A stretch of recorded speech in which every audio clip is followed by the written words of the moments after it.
हमारे पास मुख्तलिफ तरह के स्टेनलेस स्टील के टोके आए हैं, ठीक है। मैं आपको दिखा देता हूँ, बहुत ही खूबसूरत हैं और बहुत ज़बरदस्त क्वालिटी के, ठीक है। सबसे पहले तो मोटाई की बात की जाए, ठीक है। टोके में सबसे पहले मोटाई की बात होती है। ये आप देख ले, बहुत ज़्यादा इसकी मोटाई है, ये आप चेक कर सकते हैं। स्टेनलेस स्टील से बिल्कुल ख़राब नहीं होंगे।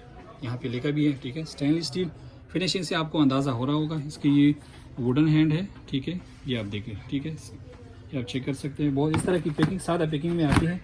इस तरह आप ये देख लें, ये दूसरे डिज़ाइन में है, ठीक है। बहुत ज़बरदस्त डिज़ाइन है, ये आप देख सकते हैं। आप इसको हैंग भी कर सकते हैं सब के इस तरह। ये एक साइड पर यहाँ पे एक सुराख आती है हैंग करने के लिए, ठीक है। स्टेनलेस स्टील से बने हैं, ख़राब नहीं होंगे, आसानी से साफ़ हो सकते हैं, ड्यूरेबल होते हैं ये चीज़, ठीक है। थिकनेस आप देख लें, सारे बहुत ही ज़बरदस्त हैं। ये पूरी पाकिस्तान में फ्री डिलीवरी के साथ आपको अवेलेबल है।